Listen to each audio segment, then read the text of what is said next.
কোন মহিলা মাহরাম ছাড়া, মাহরাম সঙ্গী ছাড়া সফর করতে পারে না। আপনি ছেড়ে দিয়েছেন আপনার স্ত্রীকে, আপনি ছেড়ে দিয়েছেন আপনার মেয়েকে, কি করে ছেড়ে দিয়েছেন? আল্লাহ তাআলা বলছেন ওয়াকারনা ফি বুয়ুতিকুন্না, সে তো তোমার বাড়িতেই থাকবে, সে তো বাড়িতে থাকার মাল, কিন্তু আপনি মাঠে ছেড়ে দিয়েছেন কেন? কেন তাকে পাঠিয়ে দিয়েছেন? আপনার জালসার দিনে কত ফোন, বন্ধুর বান্ধবীর ফোন আপনার মেয়ে ধরে, আপনার বৌমা ধরে, আপনার স্ত্রী ধরে, কার সাথে কথা বলে আপনি জানেন না? কার সাথে কথা ধরে, কার সাথে কথা বলে? মোবাইলে ফোন এসছে, মায়েদের বলছি, ফোন এসছে আপনার বাবার ফোনে, ফোন এসছে আপনার স্বামীর ফোনে, নাম উঠেনি কে এসছে, আপনি রেখে দিন, আবার ফোন আসছে, আবার আসছে, বিরক্ত করছে, আপনি ফোনকে রিসিভ করে একটু বলে দিন বাড়িতে নেই, 10 মিনিট পরে করুন। আর বাক্য বলা যাবে না, আর বাক্য বলা যাবে না। যদি দেখেন ফোন করেছে কে, ও আব্বা করেছে, হ্যাঁ আব্বা, ঠিক আছে, আপনার জামাই স্নান করছে, ঠিক আছে, আসেন, কেমন আছেন, ভালো মন্দ, বাবার সাথে কথা বলা যায়। আব্বা ফোন করেছে, এই মা শুনে রাখো, তুমি বেশি কথা বলতে পারবে না, তোমার আব্বার সাথে যা বলবে ঘন্টার ঘন্টা বলো, তোমার ভাইয়ের সাথে যা বলবে ঘন্টার ঘন্টা বলো, তোমার মামার সাথে যা বলবে ঘন্টার ঘন্টা বলো, তোমার কাকার সাথে যা বলবে ঘন্টার ঘন্টা বলো, কিন্তু বাকি অন্যান্যদের সাথে, অচেনা ব্যক্তির সাথে, তোমার বন্ধুর সাথে, ক্লাসমেটের সাথে, ক্লাস ফ্রেন্ডের সাথে কথা বলা যাবে না, বেশি কথা বলা যাবে না, একটা দুটা বাক্যেই তোমাকে সমাপ্তি টানতে হবে। আর সেই কথাটা মেজাজে বলতে হবে।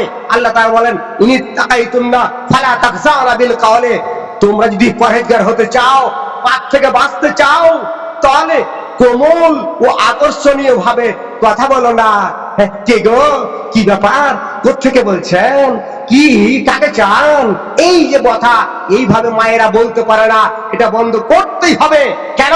এইভাবে কথা বলতে গেলে ফায়াতমা আল্লাযী ফি কলবিহি মারাদুন, যাদের অন্তরে বেমারি আছে তারা তোমার উপরে লোভী হয়ে পড়বে, তোমাকে পথভ্রষ্ট করবে, তোমার উপরে ধর্ষণ করবে, তোমাকে বাড়ি থেকে নিয়ে চলে যেতে পারে। সাবধান। অতএব বেশি কথা বলা যাবে না, সংক্ষেপে কথা বলে শেষ করতে হয়, একটা বাক্যে, দুটা বাক্যে, তিনটি বাক্য বলা যাবে না। আবার বক্তব্য এখান থেকেই। আরে বাড়িতে দেখুন না কত পাপের কাজ হয়। আপনার বাড়িতে মোবাইল কটা আছে দেখেন, ছেলের আছে, মেয়ের আছে, পোতা পতিনের আছে, লাকা লাতিনের আছে, আপনার স্ত্রীর একটা আছে, আর সাধারণ মোবাইল খুব কম, সব অ্যান্ড্রয়েড মোবাইল। আর প্রতিটি মোবাইলে ইল্লা মাশাআল্লাহ অনেকেই ভালো আছেন, সে কথা নয়, কিন্তু মোবাইলের মধ্যে কত পাপ। কানে একটা হেডফোন লাগাই থাকে, সব সময় লাগা আছে, আরে মসজিদে যাবে তাও লাগা আছে, খুলে নিব। পাপ তো বাড়িতেই হচ্ছে। বাড়ি থেকে বেরিয়েছেন, গেট থেকে দরজা খুলতেই বেরিয়েছেন, প্রতিবেশী বৌমা বা স্ত্রী দাঁড়িয়ে আছে, মাথার কাপড় ফেলে দিয়ে অযথা দাঁড়িয়ে আছে, কোনো কাজ নেই, দাঁড়িয়ে আছে। আরেকটা মেয়ে এসে, মহিলা এসে তার সাথে গপ্প করছে, আপনার চোখে পড়লো বা চোখে পড়লোই না, আপনি নিজকে সংযত করলেন, কিন্তু তার আগে দাঁড়িয়ে গল্প করছে, এটা মহা পাপ, এত বড় পাপ। আর একটু এগিয়ে যান, এই যে দেখছেন না, কচলাচ্ছে, থালা মারছে আর খাচ্ছে, একটা পাপ। আর একটু এগিয়ে যান, একটা ছেলে, মুসলিম ছেলে দাঁড়িয়ে পেচ্ছাপ করছে, একটা পাপ। আপনি রাস্তা দিয়ে চলতে চলতে কত পাপ।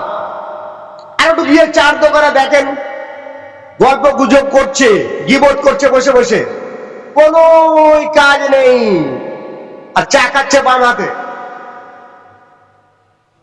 পাপ, পাপের শেষ নেই। প্রতিটি জায়গায়, প্রতিটি পদে পদে বিভিন্ন দিকে পাপাচার পাপ ছড়িয়ে আছে। এ কথায় আল্লামা ইবনে বাজ রাহিমাহুল্লাহ বলে গেছেন, চারিদিকের পাপ। আপনি বিয়ে বাড়ি গেছেন, একটা উদাহরণ দিই, বিয়ে বাড়িতে কত পাপ হয়। মেয়েদের তো পর্দা লাগে না, বিয়ে বাড়িতে কত পাপ হয়। বিয়ে বরযাত্রী ছাড়া হয় না,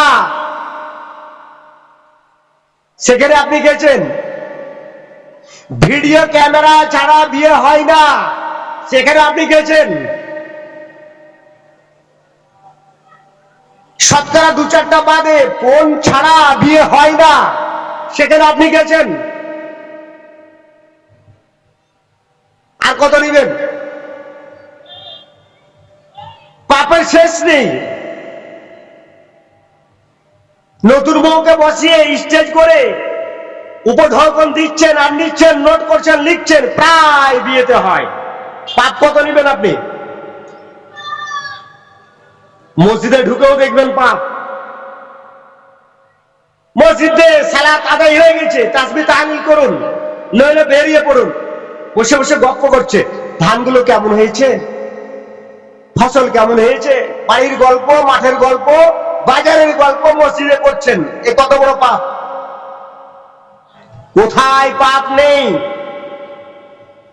সব জায়গাতে পাপে পরিপূর্ণ হয়ে আছে। আপনি নীরব, আপনি চুপচাপ আছেন। সালাত ছেড়ে দিয়ে যে পাপ, আপনি নীরব থাকলে সেই পাপ। আপনার উপর দায়িত্ব হচ্ছে এই যে মুহূর্তে যে কোনো পাপ দেখবেন, সাথে সাথে সেটাকে কৌশল অবলম্বন করে মানুষকে বিরত রাখা, পাপ থেকে সতর্ক করা, সাবধান করা, এটা ফরজ। এটা ফরজ। মূর্খতা বেড়ে গেছে। আজকে শিক্ষার যুগে শিক্ষিত সবাই, ডাক্তার অনেক হয়েছে, ইঞ্জিনিয়ার হয়েছে, অনেক অনেক আলেম হয়েছে, বক্তা হয়েছে, জালসা হচ্ছে, সভা হচ্ছে, সমিতি হচ্ছে, অনেক কিছু হচ্ছে, কিন্তু আসলে মূর্খতাই বেড়েছে। গালবাতিল জাহাল, মূর্খরাই আপনাকে শাসন করছে। মসজিদের কমিটি দেখেন, তারা মূর্খ। মাদ্রাসার কমিটি দেখেন, তারা মূর্খ। একজন আলেমকে পরিচালনা করছেন একজন জাহেল, অশিক্ষিত। একজন double MA pass, BEd qualification প্রাপ্ত হেডমাস্টার বা হেড মিস্ট্রেস, তার সেক্রেটারি একজন মাধ্যমিক পাস বা 8 পাস, কমিটি তাকে নিয়োগ করেছে, সে সেক্রেটারি, সেই পরিচালনা করছে তাকে। সব জায়গায় জাহালাত, মূর্খতা বিস্তার লাভ করেছে, সব জায়গাতে। শিক্ষার জায়গায় যদি মূর্খতা বিস্তার লাভ করে, তাহলে যেখানে শিক্ষার স্থান নয় সেখানে তো করবেই, সেখানেও তাদেরই ক্ষমতা, তাদেরই বেশি দবদবা। এই অবস্থায় দাওয়াত ফারজুন আইনুন, তিনি বলছেন দাওয়াত দেওয়া ফারজে আইন, আলা হাসবে তাকাতিহি, প্রত্যেকের উপরে আলা কুল্লি ওয়াহিদিন, প্রত্যেকের উপরে বিহাসবে তাকাতিহি, তার সামর্থ্য অনুযায়ী। আপনার যতটুকু যেখানে যার সামর্থ্য আছে, শক্তি আছে, সেভাবেই তাকে দাওয়াতের কাজ করতে হবে। এটা ফরজ। দাওয়াত এবং দাওয়াতের গুরুত্ব আপনাদের সামনে আমি পরিবেশন করছিলাম। এই দাওয়াতের কাজ যদি না করেন, খারাপ কাজ থেকে আপনার সন্তানকে, আপনার ছেলেকে, আপনার বৌমাকে, আপনার স্ত্রীকে, আপনার পরিবারকে, গ্রামের লোককে, সমাজের লোককে যদি সচেতন না করেন, আল্লাহ রাসূল সাল্লাল্লাহু আলাইহি সাল্লাম বলেন, লা তা'মুরুনা বিল মারুফ ওয়া তানহাউনা আনিল মুনকার, তোমরা ভালো কাজের আদেশ অবশ্যই করো, তোমরা খারাপ কাজ থেকে নিষেধ অবশ্যই করবে। যদি না করো আল্লাহ তাআলা তোমাদের উপরে কি পাঠাবেন? আইয়াবআসা আলাইকুম ইকাবান মিনহু, আল্লাহ তার পক্ষ থেকে তোমাদের উপরে শাস্তি পাঠাবেন। সুম্মা তাদউনাহু, তারপরে যখন শাস্তি চলে আসবে দোয়া কুনুত পড়ো, কুনুত নাজিলা পড়ো, ফরিয়াদ করবে আল্লাহর নিকটে। যতই কাঁদো, আল্লাহ রাসূল বলছেন যতই দোয়া করো তোমরা দোয়া করবে। সুম্মা তাদউনাহু ফালা ইউস্তাজাব লাকুম, তোমাদের দোয়া আল্লাহ কবুল করবেন না, কিরমতি করবেন না। সনদ তিরমিজি 2169 নম্বর হাদিস। 68 নম্বর হাদিসে এসেছে তার আগে আল্লাহ শাস্তি যাকে সমান হারে সকলকে দেবেন। যারা দাওয়াতের কাজ করছিল, যারা ইমানদার ছিল, পরহেজগার ছিল, দিনদার ছিল, তাদেরকে শাস্তি আল্লাহ দিবেন, সকলকে দেবেন, ছেড়ে দিবেন না। সাধারণভাবে শাস্তি সকলকে দেবেন। দাওয়াতের কাজ আমাদের করতে হবে, এটা ফরজ মনে করে নিন। আর এই মহান দায়িত্ব বিশেষত যারা আলেম, নবীর দরজা বন্ধ, নবী আর আসবেন না, রাসূল আর আসবেন না। এই মহান দায়িত্ব, স্পেশাল দায়িত্ব কারা? যারা নবীদের ওয়ারিস, তাদের দায়িত্ব, তারাই পরিচালনা করবে দাওয়াতের কাজ।